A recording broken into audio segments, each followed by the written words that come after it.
बात है, एक कबूतर था जो पेड़ पर एक घोंसले में रहता था। वो पेड़ एक घर की रसोई के बहुत पास था।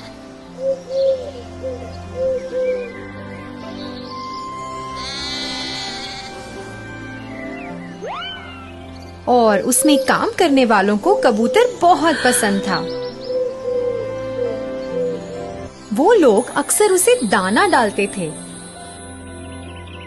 और उसका खूब ख्याल रखते थे। कबूतर अपनी जिंदगी से खुश था और उसे अपने घर से बहुत प्यार था।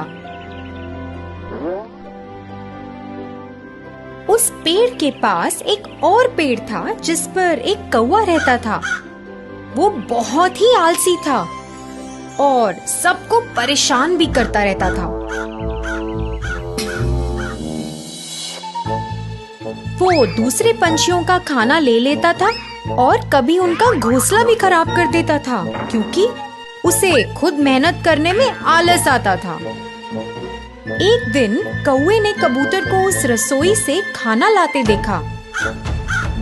उसने देखा कि रसोई में काम करने वाले कबूतर के प्रति बहुत दयालु हैं और उसे भी ऐसा आराम चाहिए था। फिर एक सुहानी सुबह का दिन था जब कबूतर अपना घोंसला साफ कर रहा था और अपनी पसंदीदा धुन गुनगुना रहा था। जब वो अपने घोंसले के लिए नई झाड़ियां उठा रहा था, तभी उसका पैर घास में फंस गया।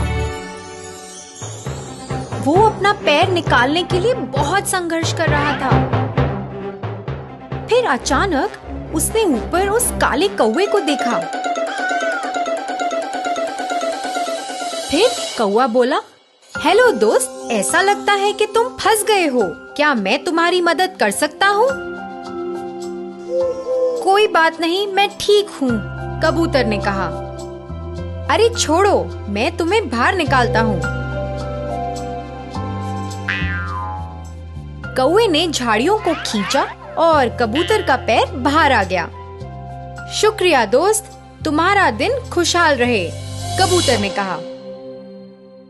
फिर जैसे ही कबूतर उड़ने लगा, कौवे ने उसे रोका। थोड़ा रुको दोस्त, शायद तुम मेरी मदद कर सकते हो। बस एक छोटी सी बेनती है, क्या हम दोस्त बन सकते हैं? फिर कबूतर बोला, हाँ, हम शायद दोस्त बन सकते हैं।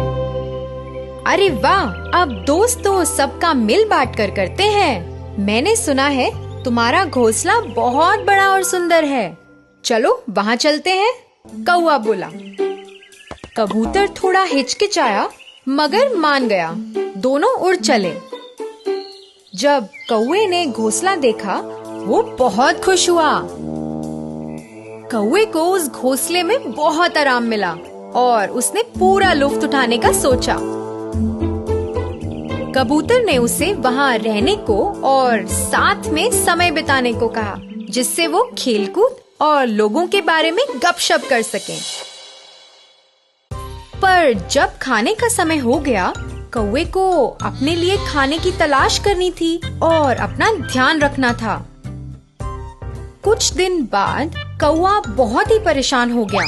जब वो कबूतर को अपना सारा खाना खुद खाते देखता, वो चाहता था कि कबूतर उसके लिए भी खाना लेकर आए, पर ऐसा ना हुआ। कौवा मांस खाना चाहता था, मगर कबूतर तो रसोई से सिर्फ दाने लेकर आता। कौवे से इंतजार नहीं हुआ और उसने तय किया कि वो खुद रसोई में खाना लाने जाएगा।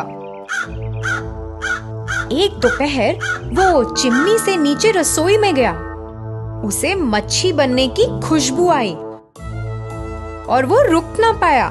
उसने थोड़ा सा चखा और फिर थोड़ा और। फिर वो लालची हो गया और सारी मछली खाना चाहता था। इसी दौरान वो थाली जमीन पर गिर गई। घर के लोगों ने आवाज सुनी और भागते हुए रसोई में आ गए। कौवा थर थर कांपने लगा और भागने की कोशिश करने लगा, मगर बहुत देर हो चुकी थी।